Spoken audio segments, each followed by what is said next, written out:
اور اب جب مسلمان دنیا کے سپر پاور تھے تو ان کو چیلنج کرنے والا پوری دنیا میں کوئی نہیں تھا.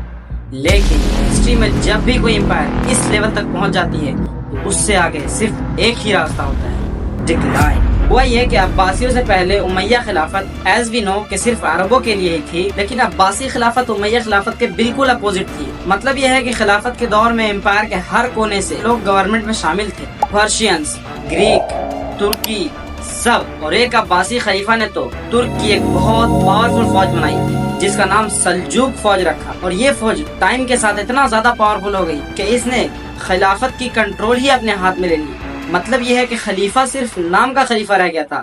اس طریقے سے سمجھیے کہ آج کا پرائم منسٹر صرف نام کا پرائم منسٹر ہے اور ملک کی ساری حکومت کسی اور کے پاس ہے. سلجوق فوج کے کنٹرول کے بعد اسی فوج کی وجہ سے آہستہ آہستہ عباسی خلافت کمزور ہوتی گئی. ان کی اس اتنے بڑے امپائر میں ہر جگہ سے ان کی بغاوت ہونا سٹارٹ ہو گئی، جس کا نتیجہ یہ ہوا کہ یہ اتنی بڑی امپائر چھوٹے چھوٹے پارٹس میں ڈیوائیڈ ہو گئی، جس کا نتیجہ یہ ہوا کہ مسلمانوں کے ہاتھ سے پہلی بار فلسطین چھین لیا گیا.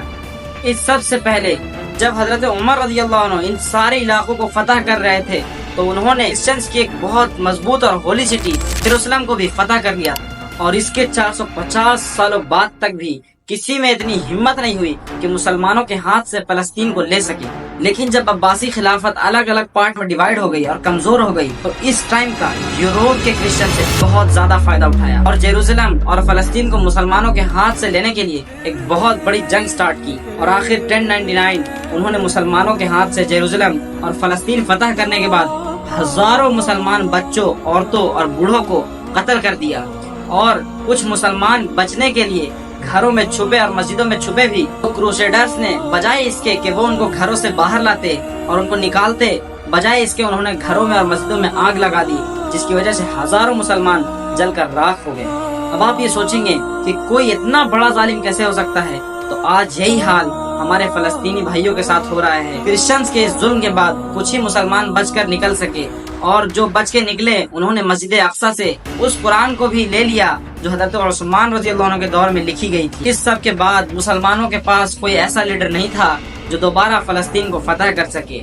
لیکن فلسطین کے کھونے کے 40 سال کے بعد ہی عراق کے ایک سولجر نجم الدین ایوبی کے گھر میں ایک بچہ پیدا ہوتا ہے جسے ہم آج صلاح الدین ایوبی کے نام سے جانتے ہیں. اور صلاح الدین ایوبی 25 سال کی عمر میں ہی اپنے چچا کے ساتھ عراق چھوڑ کر ایجپٹ کی طرف بڑھ جاتے ہیں. اور صلاح الدین ایوبی دھیرے دھیرے بہت زیادہ اسٹرگل کرنے کے بعد ایجپٹ کے راجا یعنی سلطان بن جاتے ہیں. یہ بہت لمبی کہانی ہے، اسے بعد میں ڈسکس کریں گے. جب صلاح الدین ایوبی ایجپٹ کے بادشاہ بننے جا رہے تھے، منگولیا میں ایک چھوٹے سے گاؤں میں ایک چھوٹے قبیلے میں ایک بچہ پیدا ہوتا ہے. اس کا نام چنگیز خان تھا.